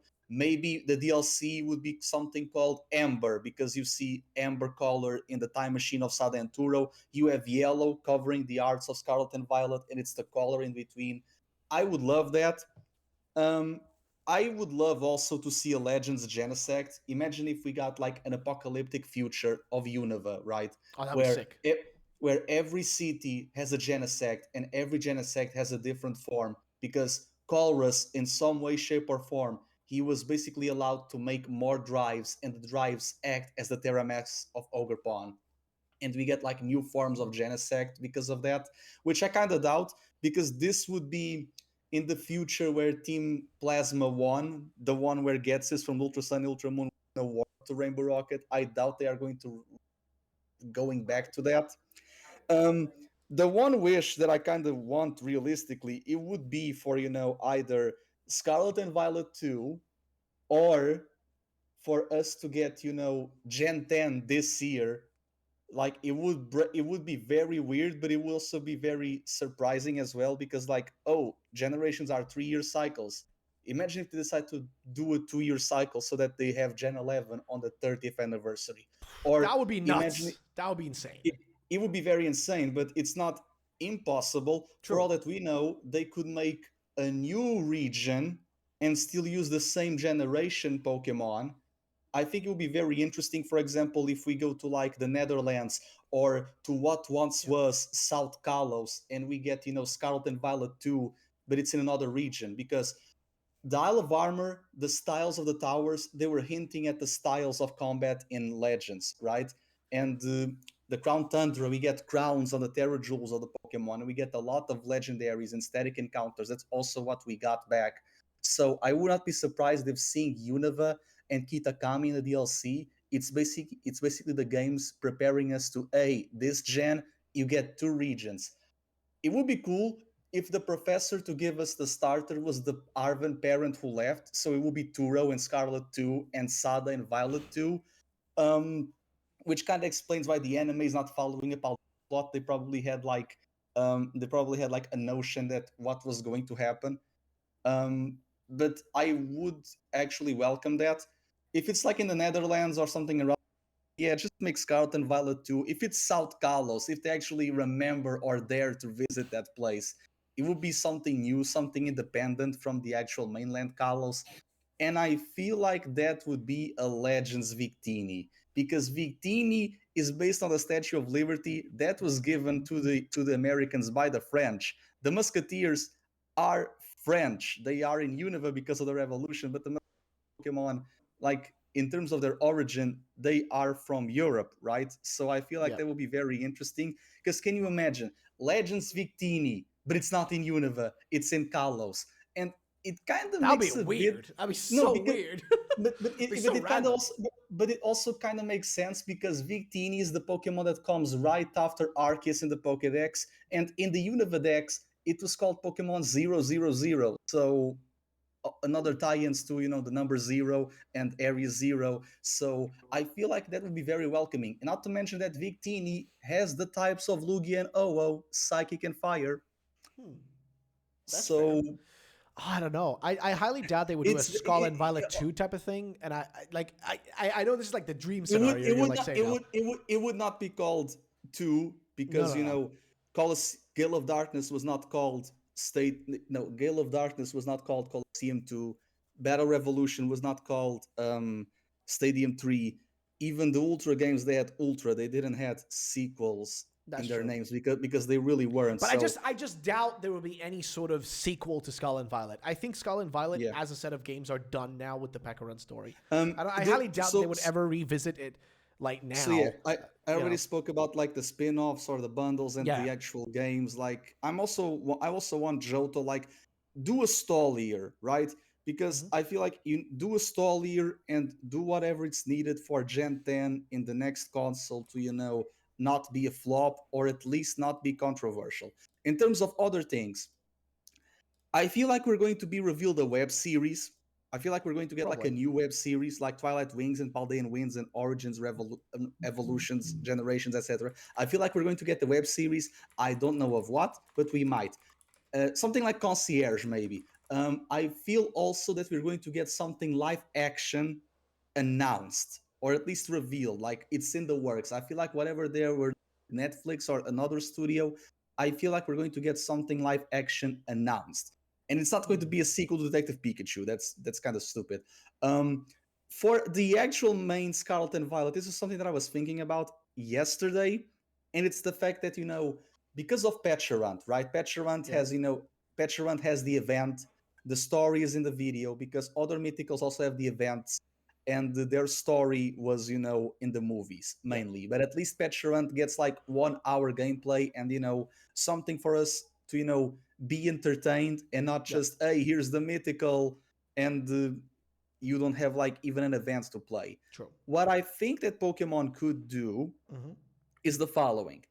On Pokemon Day, they reveal like a Smash Fighters Pass equivalent, and they show 5 shadows. And every 3 months, we would get like a new mythical event as like a daybreak update that we got in Legends. So, like for example, Okay. in April, here's Pokemon 1026, in July 1027, in October 1028, in January 1029, in the other April it will be like 1030, right? So you would have all of these 5 extra months for the worlds of 2025.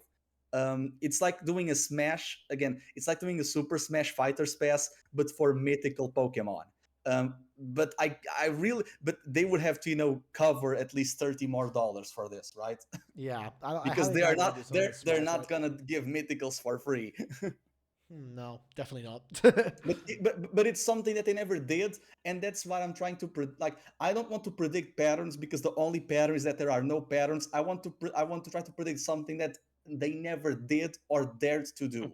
I get it. I get it. Like trying to look Yeah, yeah. like literally not trying to look like outside the box, like trying to look outside the circle. like Exactly. like try to like look outside of like the regular standard thing that you would expect. No, but all of these are things that we are not expecting. But if they were announced, we would welcome it. Scarlet and Violet 2, great.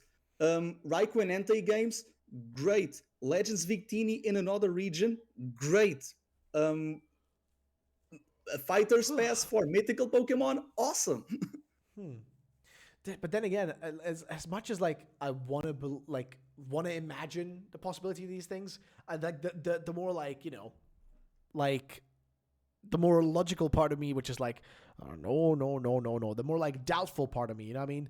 Makes me keep Yes. thinking like, nah, it's not gonna happen, man. It ain't gonna happen, dog. It ain't gonna happen. But they have made changes. But I feel like you said like there is no pattern. That is true, but also not at the same time. There is a general pattern, right? With deviations along the way, little by little, right? Because Pokemon never takes a full-on 180 and just like, or 360 and be like, whoop, now everything's different. It's always like very small changes and additions and like things that get added over time, right? Because the standard stuff is still the standard stuff. New gen, third version, which has been replaced by DLC, et cetera, et cetera, et cetera. Yeah. It's more so like adding in these extra things to change things up, like changing, like you said, Pekka now no longer is associated to movie. Now it was like a mythical event within the game for an hour to replace what would have normally been just a code you get for going and watching the movie, right? That's like the replacement. But I guess, I don't know, I guess we'll have to wait and see what happens with it. But your predictions are definitely unique, I will say. The only thing that it's hearkening to the possibility of Johto, which is the most safe prediction. Yeah, it's not even the fact that Johto comes in the calendar before. It's because in the anime they need to find a Cleaver and an Entei. So oh yeah, that makes total sense. Total sense to go over to Johto for that one. But I don't know, man. I'm curious and for those in the chat, if you are typing or thinking about, but Cleaver is from Hisui, they can make a blend, like for all that we know, they can make special anime Pokemon. You could have a Blood Moon Cleaver in Kitakami, and you can have like a future Entei just for giggles. True. They literally could do anything, to be honest with you. But I guess I'm curious then with our final boy here, Cam, my friend, Cam Tendo, my friend, the legend. My boy, what are your thoughts? Yeah. Where do you land with your predictions? And I guess we're going to conclude there with yours because we've been going for about almost 2 hours now, an hour and 40 minutes. All right. So yeah, where do you land on your thoughts and opinions and everything? All right. Safe bets. They're gonna open up with like new raid for Scarlet and Violet raid, cafe, stuff like that. The thing I would want, however, and this is something a lot of people haven't talked about. Like Mhm. the thing that I believe will happen is like what everybody else was saying. We're gonna get a like mystery dungeon game in Explorers remake because it's well past due. The Yeah. thing I want, and this is on topic but also off topic. There is a game out there that is super successful, and that is Yu-Gi-Oh! Master Duel. For anybody who hasn't played that or know what that is, it's like a simulator where Hmm. instead of having to go and buy the game, the cards physically, you can just get the cards on this game for either free or microtransactions. It's up to you, and you can play Okay. with other people and build your own deck and do all that stuff. Imagine if we had a simulator like that for the Pokemon TCG, and you can do that. It can like the OCG, and you can do that at like tournaments and things like that, where you can build your own deck of Pokemon cards. It would also be more accessible for people who don't want to like that. Isn't You that what can buy. TCG Live is for? Like TCG It Online? is. It is, but the difference between that is that TCG Live, I think it's on your phone and on the website. For Master Duel, it is cross-play for every console, including phone and PC, and you can download it for free anywhere. Like of course microtransactions because it's still technically a mobile game, but Okay. you can do all that stuff. Imagine if we had that for like Switch. Of course, it's not going to be on like Xbox or PlayStation, but like Switch, mobile, and PC, and you can download it and you can play it. Build your own deck and play against your friends because like Pokemon is all about portability. Imagine instead of carrying around a bulk of cards with you, you can just be like, "Hey, you want to play the TCG?" And they both flip out their phones and they have like a card battle. And then like when Worlds happens, we have a section for the TCG people, and then we have a like we can call it like TCG Elite online or something like that. And Yeah. people are whipping out their phones or like their switches, and you just see people like doing like a card battle like that. I think that would be something really cool because me myself, I collect cards, but I have no idea how to play, and I kind of the game itself is kind of Mm. intimidating to learn for like me. And this is coming from a guy who plays Yu-Gi-Oh. Like the game, like Pokemon CCG seems like a lot to take in, and it's like a new set like every month or so. Yeah. Adding something new to is super intimidating. I would love to have a game where I can just sit down and like just have fun on my Switch or something like that and explore and like play that way versus like, oh, I have to like go to like a store and buy a pack of cards and like read the rule book and get a coin and all that stuff. I think that Mm. would be super cool, in my opinion.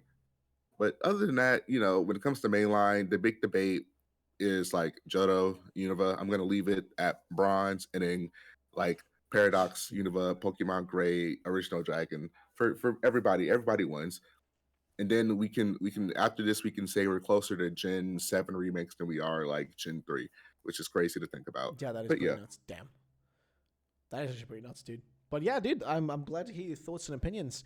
And yeah, ladies and gentlemen, that's our thoughts. I'd love to know you guys' thoughts as well in the comment section of this VOD, but also anybody in chat right now who's watching this live, what you guys think about your personal predictions. Like, what do you guys expect to see? I'm going to quickly go through here. Devin Knox donated $5 earlier. Thank you so much, Devin. I'm sorry for missing it, mate. But he said, I'd like to see Red's journey. In other words, starting Kanto and ending Johto. That would be sick. I feel like I would love for them to maybe make. Would this be crazy to expect? Because I know some other franchises have done this kind of thing. Would it be too crazy for them to maybe do a Pokemon game based on like one of the other Pokemon mediums? Like basically making a Pokemon game based on one of the shows that they have. Like when I say shows, it's kind of stupid to say, but basically the anime. Would it be too crazy to expect like some sort of small Pokemon game that covers a very, very small part of the Pokemon Not- anime? Because I feel like not that would in- be. I feel like because other franchises have done it with other things. I feel like it wouldn't be too crazy for them to do something like that. Not entirely, because when Auras was when they not announced, when they released Auras, Mhm. Omega Ruby and Alpha Sapphire, when they released those games, if you show your shiny Beldum that you get from an event, if you show that shiny Beldum to Steven Stone, he mentions Halan from the XY series, but not by name, and he double downs on that trainer with the Mega Charizard in Masters EX when he speaks to Xenia. So if we got a game kind of like Colosseum where you play as a character with already an established backstory, if you got a game where you play as Alan and that game would just be filled to the brim with mega evolution, old and new, but it would just be locked to that game, like it's like the megas are like the new shadow Pokemon, I would be okay with that. It would be something that, what is Alan doing between X and Y and journeys, or what was he doing after the world tournament, right? It would Yeah. be something that, it's a game, but it's set in the anime world. The one thing it would be very interesting, it's because with Let's Go, they replaced Blue for Trace, even though Trace lives in the same house that Blue did, and we don't have Daisy Oak in that game. So I kind of doubt that for Johto, if they do an experimental thing, they would replace Silver, because Silver is Giovanni's son. But Yep. if anything, the one thing they could do is have Chris and Lyra in the game.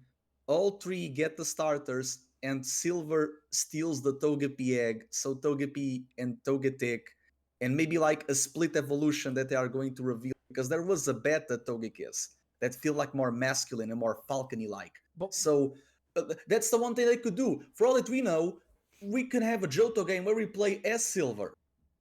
We But what- play as the rival. But what That was about, never done. That would be sick. But I'm more thinking like about, think akin to like Detective Pikachu, right? Like, not saying that I want a Detective Pikachu game, but something like small scale, very, very insignificant in the grand scale You know- of Pokemon. You know what I mean? You know Like, what you reminded me of? Yep. This is like a really niche anime reference, but does anybody remember the Legend of Thunder special? Yes. Like they made a game focusing on that, where like it was about Gold, or I guess in the anime, at least in the English stuff, we called him like Ethan, and he was like hunting for no, it wasn't Ethan, it was something else. Jimmy. Like he it was, was hunting. Jimmy. Yeah, Jimmy, and he was hunting for like Raikou, and he had like his cool Yeah. type potion with him that was like a little jokester and stuff. Hmm. Like they made a game like it again with Ruffle, like that's a very like small scale. Like a lot of people probably don't even, like kids today don't even remember that special. I now think. yeah, it's like wasn't that like an OVA direct to like Yeah. DVD movie? No. It's like the Mewtwo special returns. Oh no, it was made for TV. Anime movie. They aired in TV. It's part of the main. But it's not. It's part of the main anime, but it's not. But they aired on TV as like a Christmas special and the New Year special, and they put it on the DVD. But Cam, Yeah. now that you're mentioning, I was talking about Halan being mentioned in the games, but what if they do a game where you play as Ash? Ash is referenced in the games, Yeah, and that's he's what I in mean. Master ZX. That's what I mean. That's what I Yeah. mean. Like a game based on like the anime, like not, again, it doesn't have to be massive, but like, because it's easier. Think of it like this, okay? Kind of like an action adventure game of sorts as Ash, right? Like it wouldn't be a standard Pokemon journey. You wouldn't be able to like actually even capture Pokemon, right? Like you wouldn't be able to go around capturing whatever you see. Rather, Pokemon would sort of be acquired in the order that Ash acquires them, right? Like basically just Yeah. a gameplay version of the story of the anime, something like that, something very standard, simple, something in Yeah, like- that sense, And That would already be in, kind of a bad idea because I'm in not my saying that I opinion, you would already- want it. I'm not saying I would Yeah. want it, but more so, I'm saying, would that be a possibility? You would of it- already know that you know. what will happen because you're No, already but that seeing doesn't the anime. that doesn't basically. matter though much because there are games I mean- based I mean, there are what games the- I based mean, on movies and stuff like no, that no, that no, still exist. not exactly, because the one thing that they could do, because they did this with the I Choose You movie, and they also did this with Dragon Ball. When Dragon Ball ended,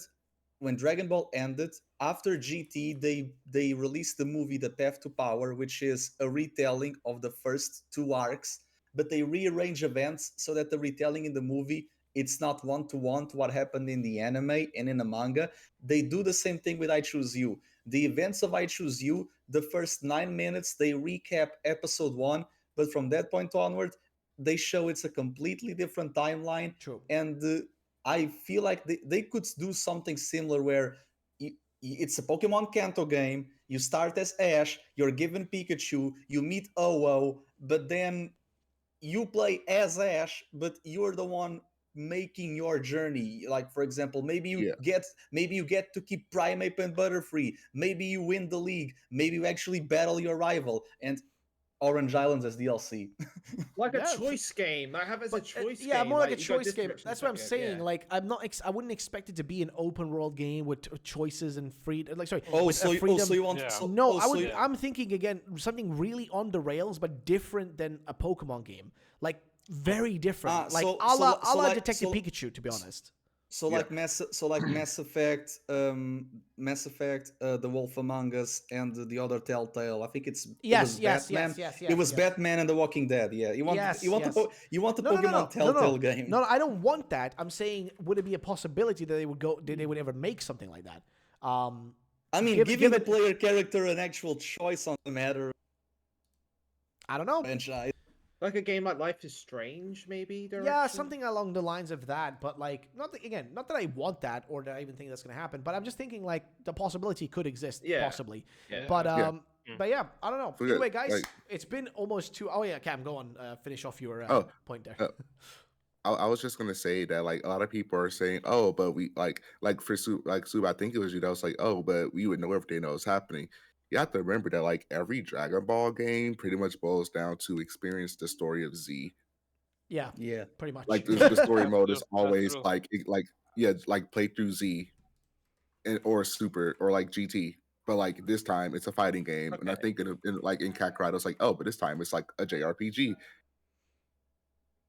A new when's like the didn't they announce a new Yeah, Sparkling. yeah, fucking which people were like Sparkling, yeah. yeah, but people want it to be called like And I the wanted one. to be I wanted it to be called like Budokai Tenkaichi, like the original one, Yes, right? Like, because yes. I played that on Yeah. the PS2. I played that Will shit on the be PS2. like that. Yeah. No, because like it's called Sparkling Zero because the Tenkaichi Budokai in Japan, Sparkling. They have the Sparkling in the name in Japan. When they localize, they put the Tenkaichi Budokai. It is Tenkaichi Budokai Yeah, Tenkaichi 4 yeah. because they had Sparkling Zero simply because we want to rebrand internationally so that everyone knows that BT was actually Sparkling. And it's also because you have Sparkling Zero, you have S for Super and Z for Z. So you cater to two demographics, the Z crowd and the Super crowd. Because Dragon Ball, pretty much like Pokemon, it's a franchise that they are trying to cater to more than two audiences, and they are failing Yeah. miserably at all of them. And also, don't forget, Dragon Ball Z came as an anime first, then the games. But with Pokemon, it's the games first, then the anime. That's another thing. That's True. true. That's Well, yeah. I don't know. But ladies and gentlemen, it's been 1 hour and 50 minutes. We're running almost 2 hours here. Jeez. So I think we're going to be finishing it off right here. I think there's a million more things we can probably talk about, but that's why we're doing this weekly. So we can always talk about more stuff next week. But we're going to be ending off right here.